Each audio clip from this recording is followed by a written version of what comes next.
All right, welcome back. We're going to do box number 2 of 2022 Bowman Draft.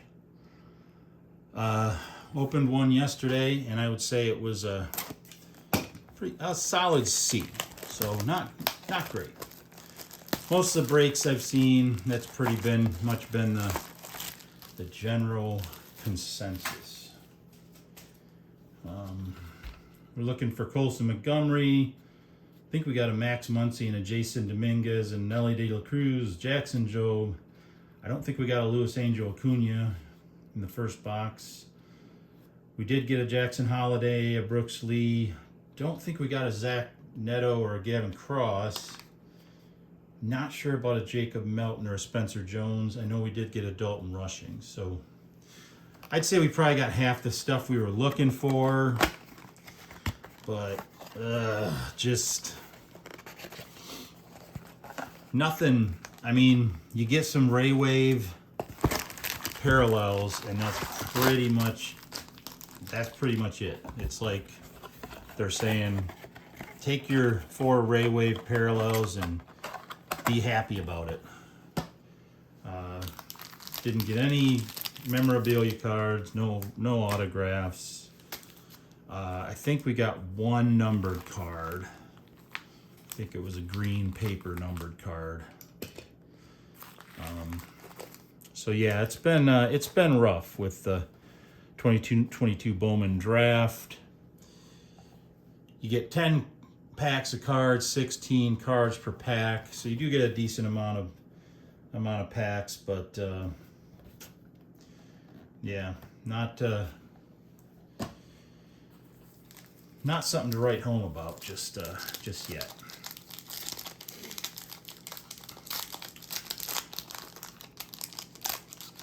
What else been going on? Let's see here. Been watching a lot of box breaks. Oh, we got something or other in the background there. Got a Anthony Volpe, a Curtis Mead, Angel Martinez, Edius Leonard, Anthony Hall first Bowman, Adale Amador, Tanner Schobel first Bowman, Trey Lipscomb first Bowman Chrome, a Chase Meadroth first Bowman Chrome. We got a blackjack card. I think I already got this one. But oh well. I got another one. Ellie De La Cruz Refractor, so that I am happy about. I'm happy about that. Because he's one of the guys, it's not his first Bowman year, but he's one of the guys that you definitely wanted to hope you get the card of. I'd say out of all the names that I mentioned, he's far and away the most proven quality player. Some guys like Dominguez and Montgomery have been hitting pretty well lately. Troy Melton, got another one of him. Henry Bolte, got a first Bowman. We got a Gabriel Hughes, first Bowman. We got a Carson Williams. We got a Ignacio Alvarez, first Bowman. And our Ray Wave is a William Bergola.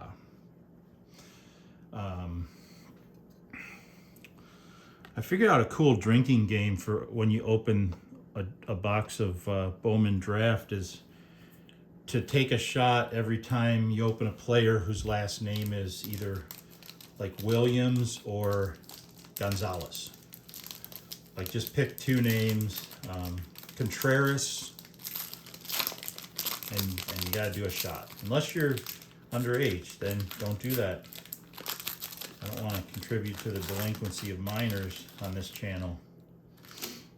You'll contribute to your own delinquency in time. Vasquez, that'd be another good one for a shot game right there. Like Gabriel Rincones, first Bowman. Ben Joyce, first Bowman. I got a Robbie Snelling. That was the numbered one we got yesterday. First Bowman. Yordane de los Santos. Do you like how I said that in kind of like a Spanish accent? We're multi-talented on this program. Adam Mazur, first Bowman. Jimmy Crooks, the third first Bowman. I don't know if a Jimmy Crooks the second has a first Bowman. Trevor Martin, first Bowman. We got a Kevin Pareda draft. These are not numbered, but they do come in different varieties of. They come in different varieties of colors, and I guess this is probably a silver one, but if you get a one that's bordered with different colors, that's better, I guess. We have an Austin Hendricks refractor, so we'll put him up over here. We have a first Bowman Cole Phillips. We got a Harry Ford. We got a first Bowman Henry Williams. We got a Nate Savino, first Bowman, and Ivan Melendez, first Bowman, and a Blake Burkhalter, first Bowman. So yeah, that would be a pretty good drinking game, is just do a shot of something hard every time you pull somebody with the last name of Williams or Gonzalez.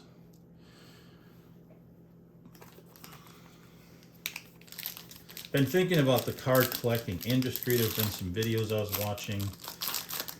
And I have to admit, it is disappointing to see what the industry has become. And I'm going to explain why. Not just because I'm old. Robert Moore, first Bowman. Yiddy Cap or Cape. Jordan Sprinkle. I don't think that's a real name. Bryce Hubbard. Adam Mazur again. Connor Prelip. A Simon Juan chrome. That looks fake. Kobe Mayo chrome.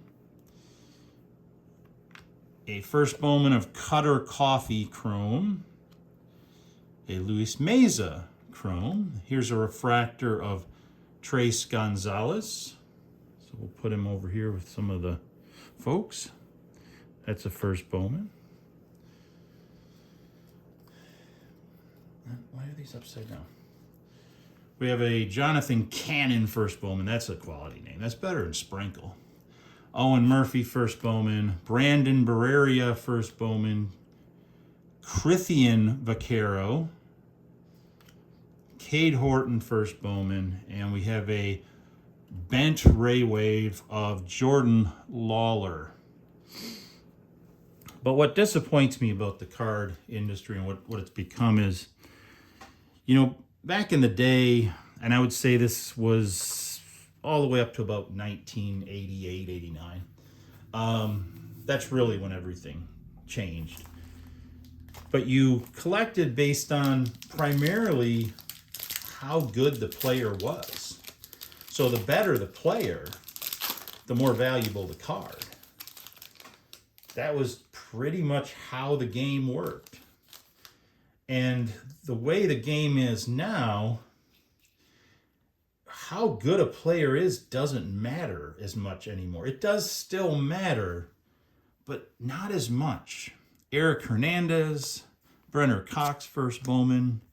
Kyle Manzardo, he's been hitting really well lately. Trace Gonzalez, do a shot, first Bowman. And a Jose Salas. But it doesn't matter as much anymore. You'll go through a bunch of these papers and it's got garbage. Okay, do I see color? If I don't see color, it's garbage. It doesn't matter if the player's good or bad. It just matters how rare their card is. So you're really kind of playing a little lottery game. Oh, here we go. We got something numbered here. This is 143 of 150 for a Simon Juan. This is the guy who said that looks like a fake picture. We're going to put him front and center because with the way this box has been going, that might be the best thing we get. But it doesn't matter as much how well they do anymore. It just matters if you have a certain version of it. And yes, the cards are fancier now than maybe they were in the past. but that doesn't really matter. I know that kids like cards that are shiny and make a bunch of refracting and prisms. And first Bowman of Clark Elliott, first Bowman of Mason Barnett. Oh, that's a chrome. A first Bowman of Tristan Vreeling. A first Bowman of Jacob Melton, a chrome. We have an heir apparent of Gavin Cross. That's one of the rookie guys I was looking for. And we have a refractor of Simon Wan. We got some Simon Wan craziness going on in this box. But as I was saying, I don't think it matters as much how good the players are. And that's really a bummer, because you used to root for certain players, and that was the main point of all this. And now it's really just trying to get a lottery pick out of a box. And it's kind of, you get put in a catch-22, because on the one hand, you want cards to be affordable so that the next generation can participate and have fun the way you did and grow the trading card industry. But at the same time, if you make them affordable, it's not a lucrative enough hobby for the people who, are putting the money into the hobby to make it what it is. And so it's kind of a strange situation. I don't like the way things are now. I think it has a lot more negatives than positives. Peyton Pillette, first Bowman. Drew Thorpe, first Bowman. Yanquiel Fernandez. Brooks Lee, first Bowman. That was one of the guys we were looking for. Jackson Churio, doing well in the majors. J.R. Ritchie, first Bowman. Like his hair. Brady House, chrome. Austin Hendrick, chrome. Connor Philippe, first Bowman, chrome. Oh, we got some kind of magic going on. I'll get to him in a minute. We got a Kyle Manzardo refractor, I think. I think that's a refractor. I do wish they would figure out a better way to tell if they're refractors. I always end up missing one because it just didn't refract when I looked at it, if that's a word.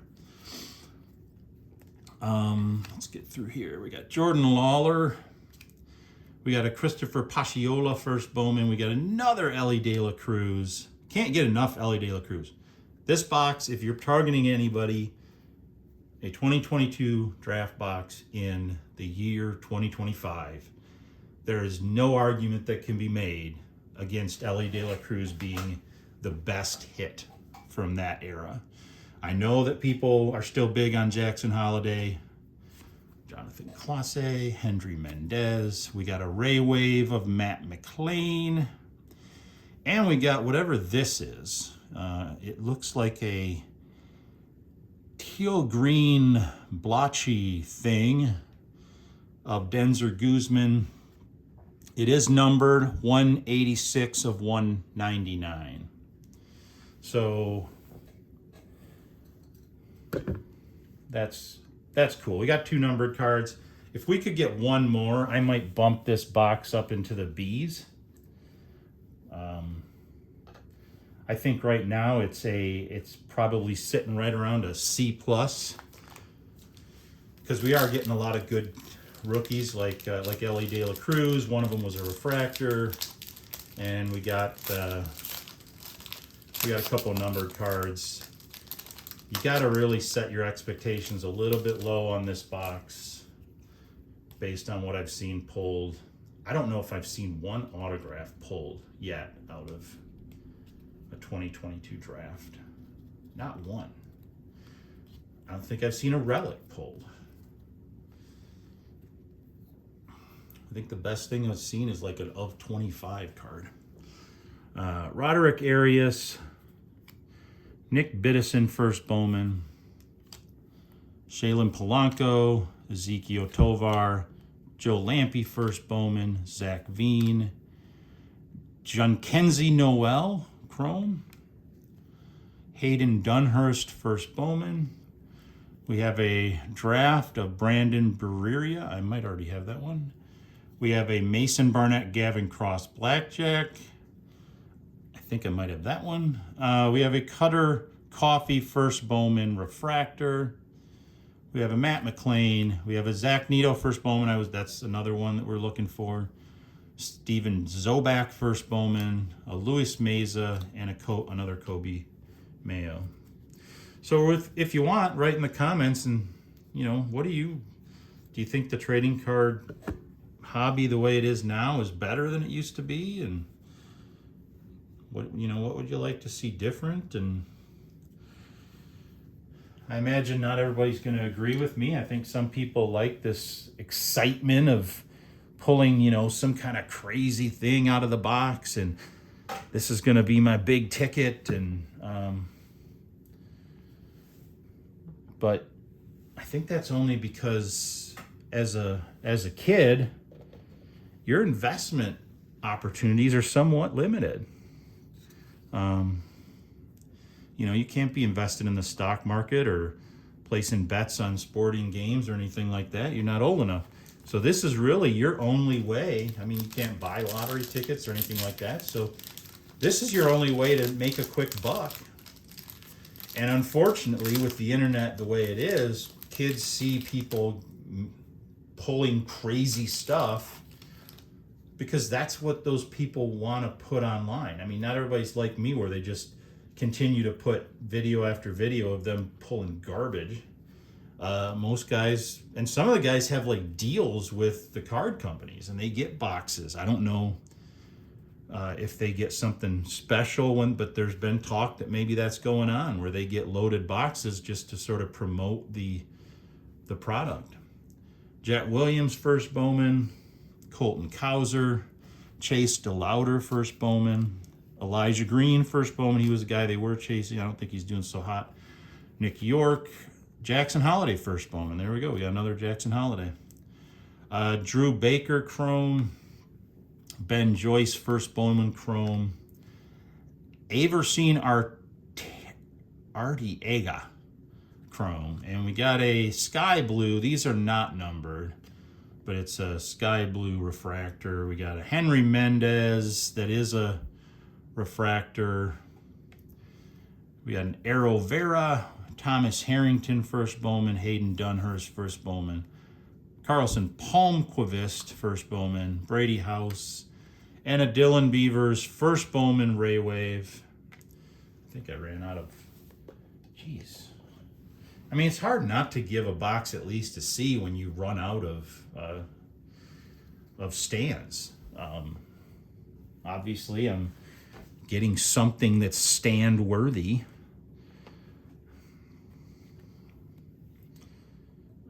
Now I don't know what to put where, but I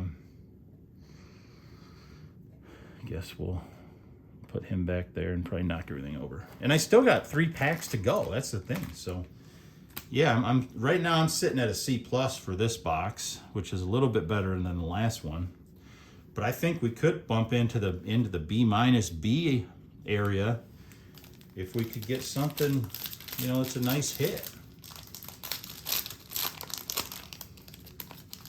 But on the Bowman Draft, the 22 draft box, it says five exclusive black and white Ray Wave parallels per box. It doesn't say anything about finding. Normally on here it'll say something like, look for autographs and relics. It doesn't really say that. The odds on the back, I don't even think it lists autographs. Well, yeah, there are autographs. 1 out of every 194 Ray Wave autographs. So I guess you can get autographs. I don't see relics as part of this set. You can get printing plates and stuff like that, but you're 1 out of 3,900 packs. Trying to see what just a regular autographed odds are, but I don't see it on here. So they don't even bother putting it on the box and tempting you with autographs and relics because they know you're not going to get one. Why tease? Nicole Hernandez, Nate Furman, first Bowman. Samuel Zavala. Ryan Ritter, first Bowman. Kenya Huggins, first Bowman. And we'll turn these around. We got a Chrome first Bowman of Ryan Ritter. We got a first Bowman of Michael Knorr. We have a Samuel Zavala Chrome.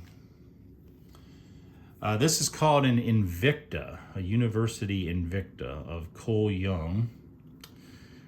The weird thing about that is it doesn't say anywhere what it is. You have to kind of go online and look up, like, what the heck is this thing? It's a thick card, and it's called of course, it's called either an Invicta or an Invictus.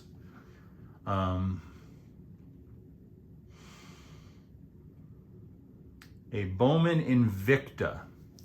And I guess they're like 1 in 10 packs is the odds of getting one. But yeah, it's nice, kind of cool looking, but they don't really explain what it is. Refractor Mason Barnett. We have a Robert Hassel, a first Bowman of Ryan Surmark, a Marco Luciano, a Rain Don Cohn. This is the guy making the funny face. Chandler Simpson, first Bowman, and a Rosemond Verdugo. But usually I have to go back through my chromes and make sure that none of them say refractor on them, because sometimes if you don't look at it in the right light, you end up missing that it's a refractor. I keep saying, I'm trying to stop doing that. So I don't know where to put all these now. We're running out of spots. I do like this Invicta though, so he's gonna go right there.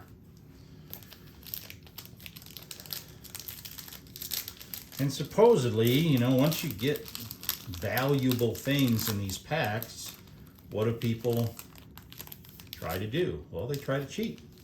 Try to find special ways. It's like me going to the casino and playing slot machines. Everybody thinks they have like a special way of they're making their slot machine pay better or picking the right slot machines. So people learn that the packs with the better stuff in them, you can feel the sides of it and you can feel for it. So they started poaching all the packs that had the good stuff in it. Then they start putting the cards in boxes, so you couldn't do that. Then card stores and folks to learn that you could buy boxes and weigh them, and the ones with the better stuff tended to weigh a little more. So they would sell the ones that weighed less and open the ones that weighed more. So every time you make something really expensive in a pack, you're going to end up with people who are going to try to game the system, and that's just how the world goes. Zach Nito, Ray Wave. That's a good guy to have a Ray Wave of. Jonathan Mejia, Cole Young, first Bowman. Eric Brown Jr., first Bowman. Wilman Diaz. Jace Young, first Bowman. We have a, I believe, refractor of Jonathan Clase. We have a Sedani Rafaela. That's a name and a half. Oh, that's a chrome. Another Jace Young first Bowman. Look at that. Same pack. Oh, one's chrome, one's paper. I was about to go on a rant. A Cole Phillips chrome first Bowman. And heir apparent Marco Luciano. Tamar Johnson first Bowman. We got a Warming Bernabel. Lamar King Jr. first Bowman. Benny Montgomery. Alan Caserta. And a Noah Schultz first Bowman. We're about to go into our last pack. We'll put our Ray Wave guy right there. We'll put a refractor back here. We'll put an heir apparent back here somewhere.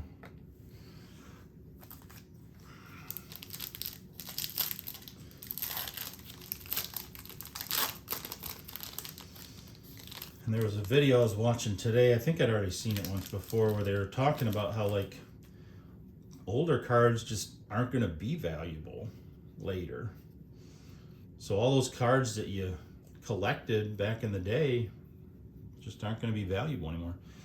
I think the moral of that story, and I don't think they explained it very well, they wanted, clickbait and whatnot, but what they're trying to tell you is that there's a certain rule of thumb that in any generation of card, especially back in the old days before the inserts and parallels were the big thing, there's really only a handful of guys that are going to rise to the level of spectacular and valuable. You would think, based on watching baseball and that there's all these guys that are all so uber talented, but at the end of the day, as time goes on, even just getting into the Hall of Fame isn't going to be enough to make your cards shoot up in value. Time and scarcity, and are you like one of the elite players of your era? If you're not an elite player, if you're just a very good player, your cards aren't going to be that valuable. Whereas today with the parallels and stuff, because scarcity factors in a lot more, parallels of some players, even players that don't really make it very far in the big leagues, could be very valuable just because there's only one of them. Scarcity plays a part in it more so than in the past where it was really performance based. All right, Kevin Alcantara, a Cooper Hajerpi, Danny DeAndrade, Carson Milbrandt, first Bowman. We have a Trey Sweeney, now with the Tigers. A Michael Kennedy, first Bowman. A William Diaz, Chrome. Jacob Miller, first Bowman, Chrome. And Eric Brown Jr., first Bowman, Chrome. Another Troy Melton, first Bowman, Chrome. A Jacob Melton. They put Jacob and Troy Melton right next to each other, but the Jacob Melton is a refractor. Ooh, this pack was... Really? That's it? We got one refractor in that pack. Ouch. Alexis Hernandez, Dalton Rushing, first Bowman. He was one of the guys we're looking for. Dustin Harris, a Chase Meadroth, first Bowman, and an Anthony Volpe. I don't recall ever getting a Colson Montgomery or a Lucas Angel Acuna. And I don't really recall getting a Spencer Jones. So there were a few guys I was targeting that I just didn't get after going through 2 boxes. What? I'm going to give this box a C+. Yeah, I think it was a slightly better box than the last box because I did get 2 numbered cards instead of just 1. But there really isn't anything that popped out of this box that made me go, yeah, this is awesome. I'm glad I bought this box. And these boxes are not cheap. They're not expensive. I paid, I think, about $97 per box, or somewhere around 100, maybe it was 101, 102, somewhere in there. And I don't think I got a lot of value out of that. But it's hard to say with draft boxes because a lot of these guys haven't shown what they're going to show yet, so we'll see. Next box break, probably tomorrow, is going to be the second edition of Diamond Kings. It's going to be a Diamond Kings blaster and hanger box break. So this will be the first time I broke a hanger box. So we'll get to see some Diamond Kings tomorrow, and then I'm not sure if tomorrow will be a special edition or not. I gotta wait and see what I get in the mail. But if it's not a special edition show tomorrow, there will be a special edition show on Friday. There might be a special edition show tomorrow also. I gotta wait to see what I get in the mail. But Diamond Kings tomorrow, and then hold on to your shirt tails because Friday is gonna be a special edition. All right, well, thanks everybody. If you feel like hitting the like button, you can do that. If you feel like hitting the dislike button, you can do that. I don't recommend it. You'll probably be cursed or something. Or you can subscribe, because that's always fun to do. I've subscribed to a bunch of websites, most of which I don't know if I'll ever watch again, but why not? The subscribe button's there. Why not do it? Doesn't hurt. Doesn't cost anything. Other than that, I guess I will see everybody tomorrow.